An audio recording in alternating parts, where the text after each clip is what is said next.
Hey guys, it's Stacy and welcome back to my channel. So today I have for you another supernatural morning. It has been a couple of weeks since I've had a supernatural morning update. Things just got crazy with the end of the semester and the holidays are here.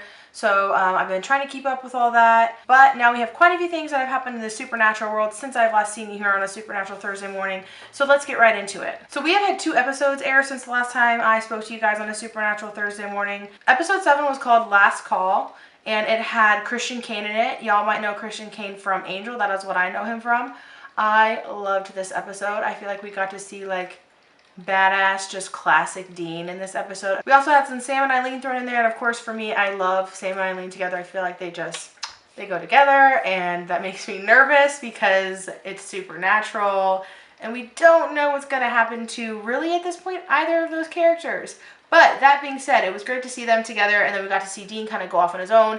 He hooked up with an old buddy, and I just loved this episode. I loved some of the nods to previous episodes. I don't know if anybody else saw it, but there are also some kind of like Easter eggs in the episode, if you can say that. 2 things I spotted for the Family Business Beer Company: a sticker on a wall or like a card on a wall that said the Family Business Beer Company logo, and then one of the beer bottles, I think it's the one that Christian Kane is drinking at one point with Dean, and it says Family Business Beer Company. So I loved seeing those little nods and those little Easter eggs in the episode, and the storyline was great. Seeing badass classic Dean, and also it's also kind of heartbreaking because his friend isn't who he thought he was or who he had hoped he would be at this point in their lives. But that being said, I love this episode.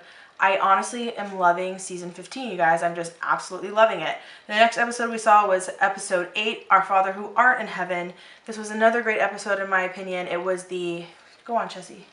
It was the mid-season winter finale, so we're not going to see the boys again on a new episode until January. So we knew it was going to kind of have at least probably some kind of cliffhanger because it was the last episode before they took a break for the holidays. This was a huge episode, you guys, because a character came back that we weren't expecting. That would be Rowena. Also, a character that I knew was coming back, which I kind of wish I hadn't. Like, I wish they always don't tell you who's coming back, which I guess they didn't because we didn't know Rowena was coming back. But Adam is back, you guys. This character that has been in their back pocket for literally 10 years. And we're all wondering what the hell happened to Adam. They just left him in the cage. What's going on? They have to bring their brother back. I don't really buy that they would leave behind their brother, because Sam and Dean, that is what the show is all about. It's like them being family and brothers. And I know family don't end with blood, but like, he was blood even, and they met him and they knew him and they knew he was his brother. Anyway, that's going off on a whole other tangent about the show, but he is back, he is in it. We'll see where they go with it. I don't know how much he'll be in the season. I hope it's a lot, because I think that needs to be resolved, quite honestly. I think the Adam storyline needs to be resolved. They need to explain themselves to their brother, and maybe they can heal that relationship. Eileen is still in this episode, which is very exciting. We see more of Chuck in this episode. Chuck is also scary at the beginning of this episode in the casino scene because he's clearly killed everyone but one waitress. Yeah, he's kind of going downhill and like kind of losing it, I think. So we'll see where that goes.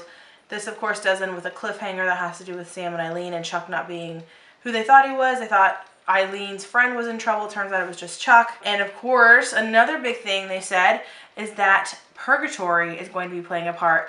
When they said like they needed an ingredient from a Leviathan, I knew in my head, I even said it out loud, purgatory. They are going back to freaking purgatory. And I love season 18, and I liked the purgatory storyline, quite honestly. And of course they showed Dean and Castiel standing in front of the Rip in time to go to purgatory, and they were the 2 who were in purgatory. I think it's kind of like another nod. Like, I think they're bringing back things like from past seasons, but in a new way, like in a new way to contribute to the storyline. So I'm loving it. I love this episode. I know I've been saying that like every episode, you guys, but I can't help it. Everyone has just been really good, except for, I will say, the first episode. I didn't really care for the first episode. I'm like, this is kind of like blah. But then like it's just picked up, and I'm into it. I'm into it, and I'm excited to see where it goes. Okay, so a few other things that are happening in the supernatural world that aren't necessarily new episodes is that there are a couple of nominations in Celeb Mix Awards, which I'd never heard of before, but I've seen it across the internet. Misha Collins is up for it. Supernatural is up for it, I think, twice for Best Fandom.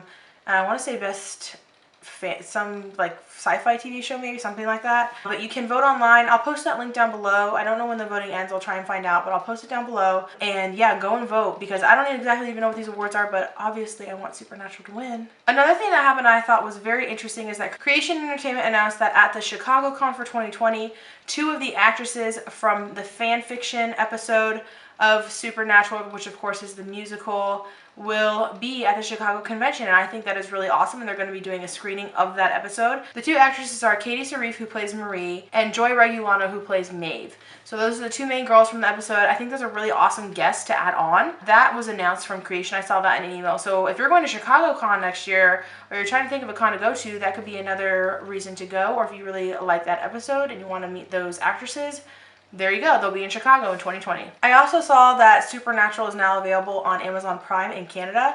So if you live in Canada, it's out there now. I don't know if it's not on Netflix there, or maybe it's hard to get there. I'm not sure what the situation is, but I did see that that was announced.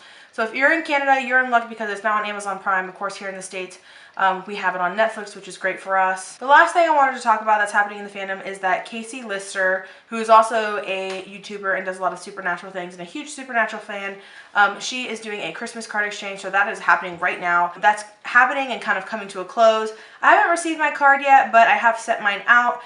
Even if I don't get a card, which I hope I do, but even if I don't, it was really fun to be a part of it and to send a card. Really cool. If you're watching this, her name is Kayla. If you're watching this, I hope you got my card and I hope you liked it. So that is all the Supernatural news that I have for you guys. Thanks so much for watching, guys, and I will see you soon with another video. Bye!